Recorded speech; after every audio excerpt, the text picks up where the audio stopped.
To discuss is retired U.S. Army Colonel Douglas Macgregor, a defense and foreign policy analyst and former Pentagon advisor. Colonel Macgregor, thanks so much for taking the time to join me. Sure, happy to be here. Always good to have you on the show.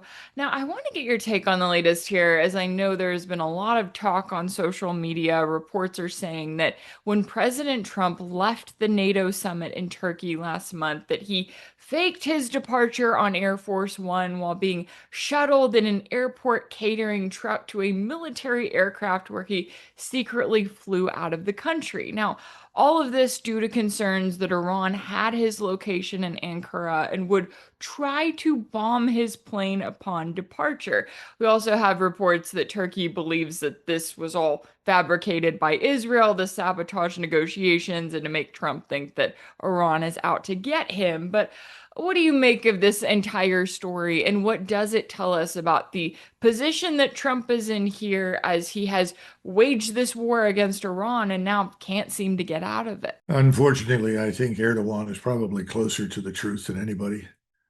I think Trump is still under duress of some kind. I mean, this is not the man that I knew several years ago. And when I was speaking to him in private, I saw no evidence for any interest in a war with Iran. In fact, I saw the opposite. He was quite convinced that without any kind of belligerence or conflict, some sort of arrangement could be reached. I don't think there's any deeper meaning to the whole business than to say that obviously he's being told things, and this is being connection to Iran. But truthfully, the Iranians have never threatened him, and they, at least under the previous supreme leader, adhered to the prohibition on assassination of foreign leaders, something which we would do well to go back to.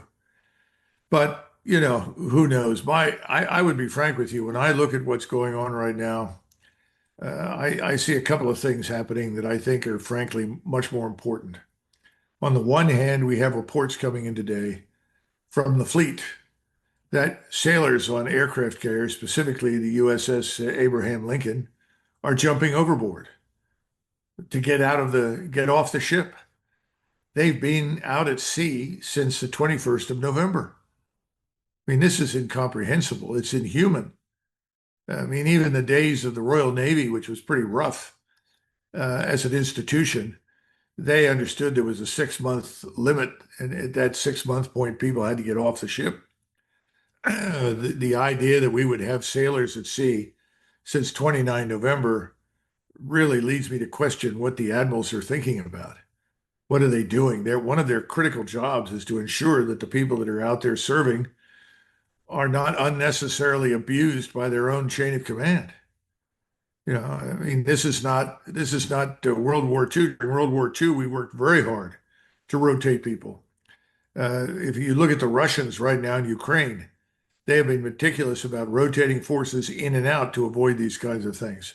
So there's something really, really wrong with the Navy and the armed forces. That's the first thing. The second thing is, and I think Tucker has brought this up, I had not heard this, that apparently Mark Levin and this man Dubowitz, who leads the Foundation for the Defense of Democracy, which many of us used to refer to as the Foundation for the Destruction of Everything. They're heavily funded by wealthy Jewish Zionists who are also, fronting for Israel and their own, what they call community interests. I don't know why they just don't change their name to something like La Raza. That's pretty obvious. Says we're about the race. Might as well say the same thing about these organizations. But the point I'm trying to make is, what are people like Mark Levin and Dubowitz talking to Admiral Cooper, the commander of CENTCOM? What role do they have? Well, I'm being told, or Tucker says, they've been sent down there to advise the admiral. Now, unless the president of the United States personally called me and said, I have someone I want you to talk to. And that happens during World War II. MacArthur was asked as a personal favor by FDR to meet with LBJ, who later became president. LBJ was a congressman. There's more to the story, but the bottom line is MacArthur said, yes, absolutely, Mr. President. Now, maybe the president called Cooper and said, I would like you to talk to these two people. But barring that, I wouldn't let them on base. It's absurd. Who are these people? And they're being sent to advise the admiral. I think the admiral should pay more attention to what's happening aboard ship right now in the Indian Ocean. So, I mean, this kind of thing tells me we're worse than bankrupt. We've lost our balance, our sense of understanding. We are not fighting the Imperial Japanese Navy. This is not an existential fight. We're simply doing this because wealthy Jews in the United States who support Israel have managed to get control of our government and have said, we want the U.S. armed forces to fight for Israel. That's what we're doing. End of discussion.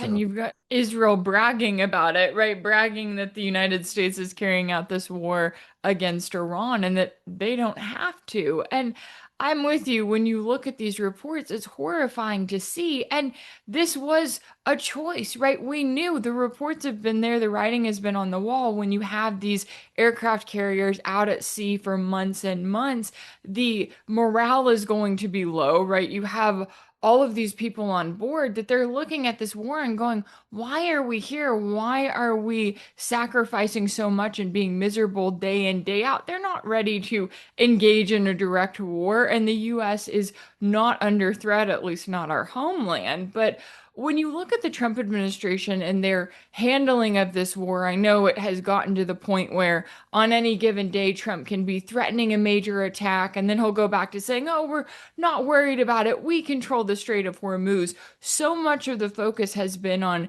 his antics and his rhetoric, but what are the very real concerns for the US military if we do end up having to face some kind of a major war? Because right now it doesn't seem like we're even ready for the war that the US establishment went and sought out and chose to fight in. listen, you're 100% correct. The good news is, and this, of course, flies in the face of what everybody in Washington believes, but the truth is, nobody wants to fight us. Our problems are all internal. And you can certainly make an argument we have problems with drug cartels and human trafficking and so forth in the Caribbean and Mexico. Absolutely. But as far as an external military threat to the United States, no one wants to go to war with us. If Putin had wanted this to become a major war, he could have turned it into a major war months, years ago. One of the reasons he's been so methodical, so deliberate, and frankly, from the standpoint of many Russians, so slow, is he wants to avoid unnecessary casualties. He initially wanted to avoid killing Ukrainians that he felt should not be killed. He didn't want to destroy infrastructure. Now, all of those things have turned around. He's been compelled to do it all. But he has been very methodical and very deliberate because he does not want to provoke a war with the United States and NATO. And frankly, when you listen to the Russians, they have a very inflated view of NATO. I mean, I hate to be blunt, but if NATO were half as threatening as the Russians think it is, we might have a snowball's chance in hell of defeating them, but we don't. So NATO is a paper tiger in the sheer sense of the word. Now, the other question is, what about all of these antics? And I think that people are concluding one of two things. Initially, his supporters said, well, this is the signature strategy of the strategic genius that is Trump. I think that's sort of died away. And on the other hand, what you've got now are people saying, well, the man's not really balanced and he's given to these emotional outbursts. Then people say, well, who's he listening to? My question is not just who is he listening to, but what is he being told? Is he aware of what's happening to the sailors at sea on those ships? Is he aware of the damage that we've done to ourselves in this war with Iran, with everyone? I mean, nobody seems to understand. It started with the tariff nonsense. We did not simply harm the people that we insisted were opposed to us, Russians, Chinese, North Koreans, so forth. We harmed our friends. We harmed the Japanese. We harmed the Koreans. We've harmed Europeans. We've harmed people all over the world with these ridiculous tariffs, alienated, billions of people. So that set the sort of stage for the broader stupidity. And what we've done is essentially said, Either you're with us or against us. The sort of George Bush statement at the beginning of 2001. I don't think that worked out very well, and this time it's being catastrophic because everybody's walking away. Just read the material going back and forth between Saudi Arabia and the United Arab Emirates. I mean, literally, the Sunni Arab world, they're declaring the UAE to be traitors, have sold themselves to the Jews in Israel. They're now the enemy. This is a very, very interesting but dangerous development. And so when we look at this, some people say we shouldn't call it an alliance. We should sort of compare it to, I think Chaz Freeman suggested calling it an entente. Well, it was an entente before World War I between the French, the Russians, and the British. Turned out to be an alliance. And all of this is really focused preeminently on Israel in this Greater Israel Project. Now, some of my friends in the Middle East are telling me that the Egyptians are lining up to join this alignment. What this means is that Israel, that's always had problems in the region, is now completely isolated. And whose fault is it? Well, it's their fault, obviously, but we haven't helped matters because we've jumped into the pit along with the Israelis, 100%. So where are our friends? Who are they? Where are they? I don't think we have any. Anybody who thinks that Mr. Erdogan is our friend or Israel's friend is obviously either stupid or just retarded because he's not. We know that. That doesn't mean he's Iran's friend. The Irans and the Turks have a long, long history, but they also understand the criticality of pulling together when necessary against external enemies. I think more so now than ever. So they're certainly going to back up this Sunni alliance if necessary. And then you have the Russian, Iranian, Chinese alliance, enormously powerful. And Brzezinski told everyone back in the 90s, and in fact, you can go back further to Sam Huntington in his book on Clash of Civilizations. He made a similar point where he said, if you get Russia, China, and Iran into some semblance of an alliance, we're finished on the Eurasian continent. So the real question is, can it get any worse? I suppose it can. But I think the game has been called, as they say. This war is lost. So how much longer do you persist in it at the expense of your own military power, the expense of your own national resources? I don't know, but I think the president would be wise to find people to tell him the truth about what's really going on if he's not hearing it. Yeah, that's the scary part in the reports that we have seen saying that Trump is just wanting a 2-minute highlight video of all of the best strikes that the US carried out when they were actively bombing Iran. And you look at that and you go, okay, does he want the truth? Does he want to know how dire the situation is, how miserable our service members are that are stuck overseas in this war of choice that the US is waging? And I know one thing that you mentioned in a recent post on X was that every ceasefire in the conflict with Iran has had one thing in common: it did not last. And in the case of last month's attacks from the US, new fronts opened as we saw clashes between Ansar Allah in Yemen and Saudi Arabia. And so, looking at this overall war, I know the major axis of resistance, they have a number of ways in which they can target the US and they can target Israel, and they can also work together. And even with the memorandum of understanding, I know that it was called a surrender document for the US, but Trump could have used that as an off ramp, right? He could have taken it, said, okay, well, we'll use this to get to a final deal, to end this war, to be done with this, to focus on other things, hopefully matters at home. But he chose not to do that. So, what are your concerns when it comes to where we could be headed and future clashes in this conflict as the US continues to be a part of it? Well, I think you've said something that's very important when you talked about, what's happening with Ansar and the emergence of new actors, period, that are aligning increasingly with the what I would call the anti-Israeli American axis. I think the preeminent goal right now for Iran is to complete the evacuation of U.S. forces from the Middle East. That's number one. That's something they absolutely want to accomplish. Remember, their initial objective was to survive. they've done that. They've done it in spades. They've demonstrated not only that they can survive, but that they have the power to strike back very, very, very decisively against us. So right now it's what can they do? And they don't have to do much because the longer this lasts, the more the various Sunni states will conclude that we're a liability, not an asset. They don't have to be pushed. They'll join the effort to expel us as well. So I don't think the Iranians are going to do anything at this stage. The question is, what do we do? We have no long-term strategic focus. I would argue that we had something of a strategic focus under Eisenhower at the beginning of the Cold War. This was called containment, although I don't think he or Kennan or many of the people that authored containment imagined that it would take us to the extent that it did into all sorts of places like Vietnam and elsewhere on the grounds that we were fighting communism everywhere. Having said that, we have no such long-term focus. Now, obviously, the Zionist Jewish community of billionaires and their supporters have gotten us a focus, whether we like it or not. They bought the focus.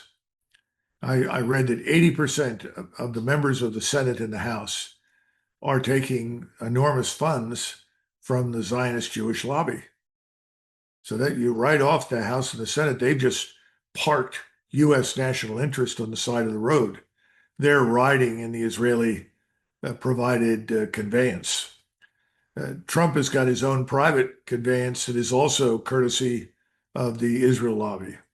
So there's nobody looking at the long-term national strategic interest of the United States. We have equated the destruction of Iran, which is the real goal of the Jewish state and its backers in the United States, which is designed to put Israel and the United States in support in control of the oil resources in the Persian Gulf and the region, period. To understand this, you've got to go back to the 90s and read Richard Pearl and Wolfowitz and the rest of these people, who even then were talking about why we needed to control these resources so that we could have China by the throat. I mean, stop and think about that. Of course, at the time, they did not anticipate what Russia would do and the massive influx of oil and gas and all the other products that China needs from Russia. They did not anticipate China's ability to sustain itself, to import vast quantities of coal that could be liquefied and turned into natural gas or other fuels. Having said all of that, I think the problem is right now, beyond the destruction of Iran, there is no goal. Now, somebody was trying to tell me that there's still actually preparation underway to invade Cuba, which, I would think is pure, unadulterated insanity. If you look at Cuba, it is the one nation in the history of our country that we have invaded more often than any other. People don't realize this. We went into Cuba 3 times. 3 times we invaded, 3 times we occupied, 3 times we were involved in writing the Constitution and supervising elections because we were trying to give the Cuban people what they wanted. Well, whatever they wanted, I don't think it was us. And we see how that turned out. I can't imagine anybody in Cuba being happy to see us. Now, we have a lot of Cubans that seem to want to go back. They've never really become Americans, sadly, because most of the people, let us say, that I know from Latin America who came here legally, who have become Americans, they don't want to go back. And they certainly don't want to rebuild Latin America on American soil.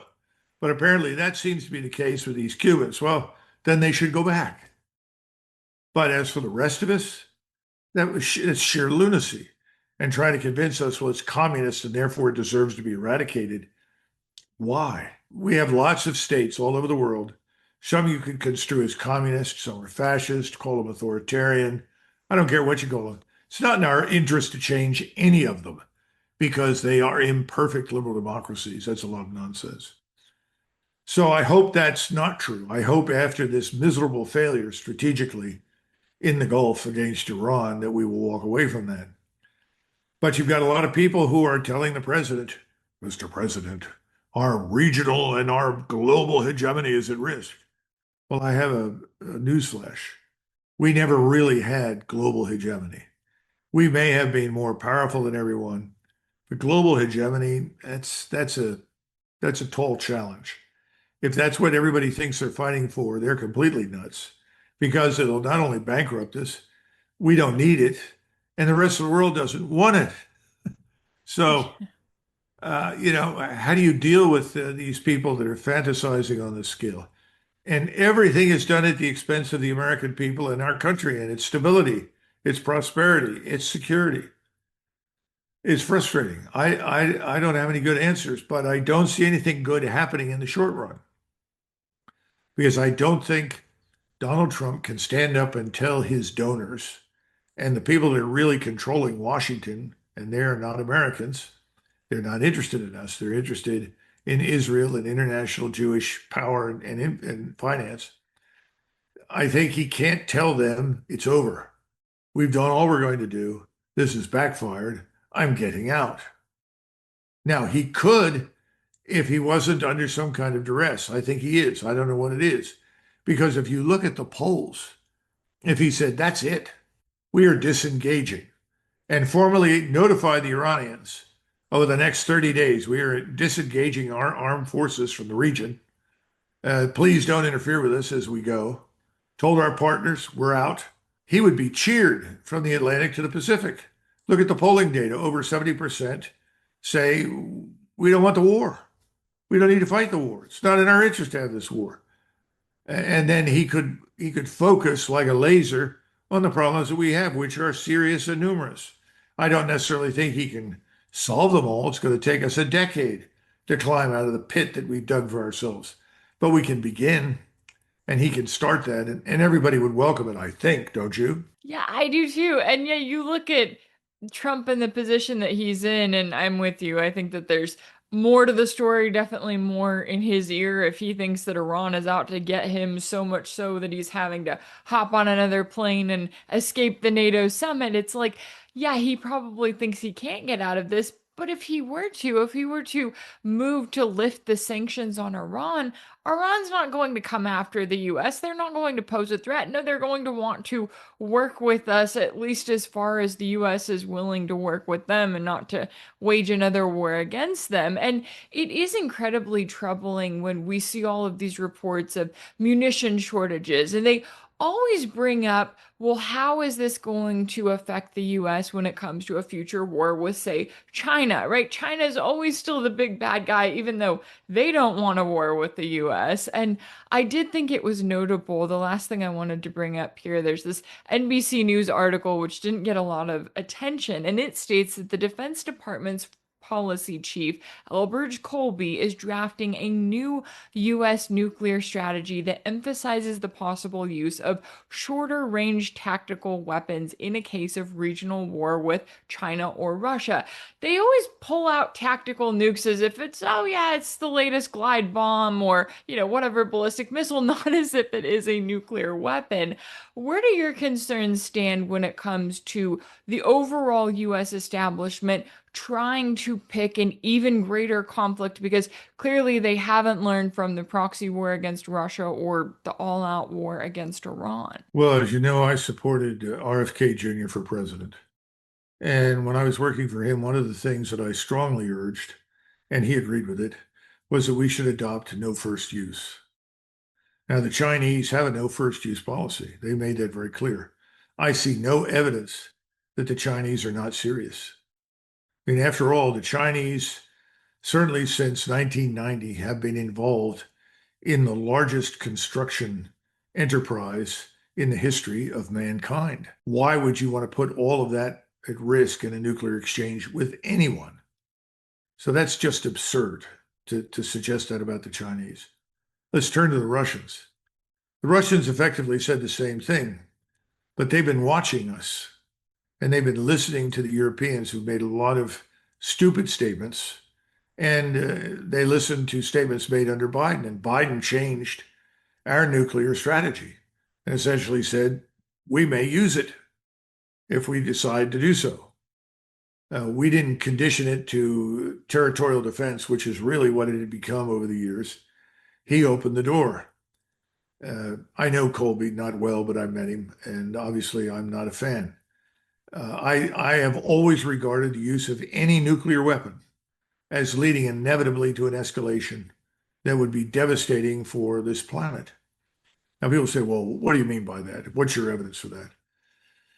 Well, let's go back to somebody like Colin Powell when he was the chairman. And again, Colin Powell let a lot of people down later on, but when he was chairman, he went through a number of simulations, computer simulations, as we always do with senior officers, specifically focused on how you go through a conventional, high-end conventional conflict, then you reach a point where you may have to use a nuclear weapon. And this whole issue of, well, we'll use a tactical nuclear weapon came up. And he said, so you think the Russians are going to sit there and they're going to say, oh, wait a minute. That's only a small nuclear weapon. That's not a big one. So let's let that go. And he said, that's absurd. If you use it, you're going to lose it. Everything is going to be involved. And so the notion that this is going to be taken seriously and presented for approval is very disturbing. There is an element in the senior ranks of the Air Force and the Navy who have always advocated this. Now, in the Navy, people think, well, we'll launch this TAC nuke from a submarine, then the submarine dives, and then the enemy thinks about it. you know, I'm sorry, that's not true. Or we use it as a signal from the Air Force and the fleet, say, we're serious now. They don't get it. They need to be cashiered out of the service. We don't need people like that. And control of these nuclear weapons has to be very firm, very strict, and very limited to only the people that have the authority under the Constitution to make this decision. I think the president, I've felt for a very long time we need to change the structure of the armed forces, and particularly the command and control structure. I wrote a paper on it. Everybody can go on my Substack and read it. And I wrote it at RFK Jr.'s suggestion. And the point I was trying to make was we don't have the right unified military command structure. And we need a National Defense Committee, not the National Security Council, National Defense Committee. And you need key people on that. And that must be convened come hell or high water with the president to advise him in the event that there is any kind of discussion of or evidence for the use of a nuclear weapon. We need to sort these things out. Everybody forgets, everybody worships at the altar of the Constitution. Good Lord, Rachel, that thing was written in the 1780s. It was a great document. The people that wrote it expected it to be replaced in 20 years. Here we sit.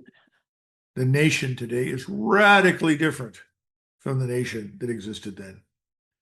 And so we need to overhaul that. But in the meantime, we're dealing with a president who's probably never read the Constitution, or he did. He gave it a very short read, and takes a position. If he needs to know something, he'll ask somebody on the staff. This is not a well-read, well-educated man, frankly. He's not unique. That applies to most of the people that are making decisions on the Hill. I hate to be blunt, but you're not dealing with people like Fulbright or other senators that we used to have, or Sam Nunn, or any number who actually sat down and studied and read and kept themselves well informed. So we're in a lot of trouble. That's the way I would sum it up as a country. There's no easy way out, and I don't think President Trump is going to act independently to get us out of anything. Yeah, that's the scary part when you look at the position that we're in, the conflicts the US has waged around the world and the wars they continue to pursue. And you ask yourself the question, okay, how do we get out of this? And it doesn't seem like they are pursuing that in any sense. I know that there is certainly a lot at stake here all around, and I always appreciate you taking the time to join me to break down all of the latest here. Retired U.S. Army Colonel Douglas Macgregor, a defense and foreign policy analyst and former Pentagon advisor. Thank you